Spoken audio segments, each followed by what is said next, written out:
Get off, Jeff. It's my turn. Today, I was looking through 14 weeks of footage to find the very best plays of the high school football season so I could show you tonight.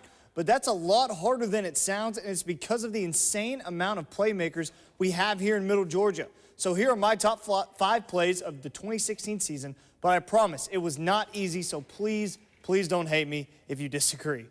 Number 5, we're at Northside against Lanier. This is Jaden Daniels to Tobias Oliver to Trayvon Willis, who just goes to work on the Longhorns, breaking tackles and breaking hearts for 6. Number 4, the Tatnall Trojans on the fake punt, Luke Lasky to Ahmad Barron, and he does the rest. 50-yard score. Trojans had a great season, going undefeated before falling in the semis last week. Number 3, it's the high-flying Hoco offense led by Jake Fromm and this guy, Amari Colbert. This is an 80-yard strike against Northside to extend their lead and help them get a win. Although the Bears missed the playoffs this season, they were not short on great plays. Numero dos, Tobias Oliver had an outstanding senior campaign, and it was because of plays like this. Watch him just turn into David Blaine, because how he escaped from this, I'll never know. And then he keeps his feet somehow for the 55-yard touchdown, even though he ran about 85 yards. That brings us to number 1, Kieris Action Jackson of Peach County. Did something special every week, but this was by far the best, breaking tackles and using his blockers to perfection, and that is a touchdown. You'll see him on Saturdays for sure, and there you have it, my top 5 plays of the season. We saw the special plays of the season. Now here's a special team, the Macon County Bulldogs, getting ready for the Public A state title game against McIntosh County on Saturday morning. The Bulldogs got here with a punishing defense and an explosive offense led by quarterback Kahari Lane that is averaging 46 points per game. The Buccaneers enter Saturday's contest with a 10-2 record and are sporting one of the toughest defenses in the state. Should be a great one at the Dome. We'll have you covered for it right here. The Mercer women's basketball team keeps on winning. They have now won 6 in a row after their win over Kennesaw State on Saturday. Kalia Lawrence was also named the SoCon Player of the Month today. So the Bears have a lot of things going for them right now. In the past 8 months, the Bears have lost only 3 games, and one of those is against the Georgia Tech Yellow Jackets, and that was in the WNIT last season. Mercer travels to Atlanta on Wednesday to battle the Ramblin' Wreck as they go for win number 7 in a row. I mean, it's always fun to play bigger schools, and I think in any game, we're just excited to go out and play, and, but especially it would be fun to just knock off a bigger team like this. Remember most their size, their go-to player, but not only that, it was very a close game, and we know what we have to do, and this practice and the practice tomorrow, we'll definitely be prepared for them. All right, that's all for now. Coming up later in the show, we'll talk about the bowl game matchups for Georgia and Georgia Tech, who are the Heisman finalists, and why this past weekend was an important one in the golf world. For now, we'll send it back over the desk. To the people out there who say that there are too many bowls and that they don't mean anything anymore, I say for shame. The bowl season is what makes college football great. Are you really going to want to watch early season NBA in late December?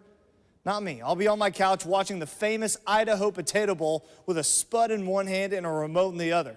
All right, enough of that image. Let's turn our attention now to the bowl season back at home, starting with the Dogs. Georgia taking on TCU in the Liberty Bowl on December 30th. It's a chance for Kirby Smart and his team to get a win against a quality Horned Frogs team that just happened to have a down year this season. Also of note, a win would give Smart his 8th win, the same amount Mark Richt had in his first season in Athens. As for the team that handed Georgia their latest loss, the Yellow Jackets drew Kentucky in the Tax Slayer Bowl on the 31st. After starting 3-3, Tech has won 5 of their last 6 and have a chance to finish with 9 wins for the 3rd time in Paul Johnson's tenure. Something of note, Tech is 2-0 against SEC opponents this season, but the Wildcats are fresh off of an upset against 11th-ranked Louisville. The Heisman Trophy announced its finalists. Louisville's Lamar Jackson comes as no surprise. He has almost 5,000 yards this season and 51 touchdowns. Clemson quarterback Deshaun Watson returns to New York after finishing 3rd last season. He led the Tigers to college football playoff this season. A surprise pick, Michigan's do-it-all man Jabril Peppers catches the invite. And finally, the lethal Oklahoma quarterback-receiver combo of Baker Mayfield and Dede Westbrook. 5 finalists for the first time since 2013. Can I get a boomer? No one. All right. Another tough loss for the Falcons yesterday. That's 2 out of the last 3 and 4 out of the last 7. The Dirty Birds had a chance to beat the Chiefs before Eric Berry ended all hopes of that happening with his pick 2. The loss dropped Atlanta to 7-5 and now tied with the Tampa Bay Buccaneers, who have won their last 4 games in a row and have 4 games to go on a favorable schedule if you don't include Dallas in 2 weeks. Whether you like him or not, golf is more interesting when Tiger Woods is in the field. And for the first time in 15 months, we got to see what the now almost 41-year-old can do. Tiger participated in this weekend's Hero World Challenge in the Bahamas, where he finished 4 under for the tournament, 15th out of 17th golfers. That sounds bad, but this tournament wasn't about winning for Tiger. Not yet, at least. This was about seeing where he was and gearing up for what he hopes is a full 2017 season. Big picture, it feels good. It feels good to be back out here playing again, competing, and trying to beat the best players in the world. That I missed it a lot. I would like, in the heart of hearts, to play a full schedule next year. I really want to play, and one of my goals, I've told our captain next year that I know I'm an assistant already, but I like to be a playing assistant.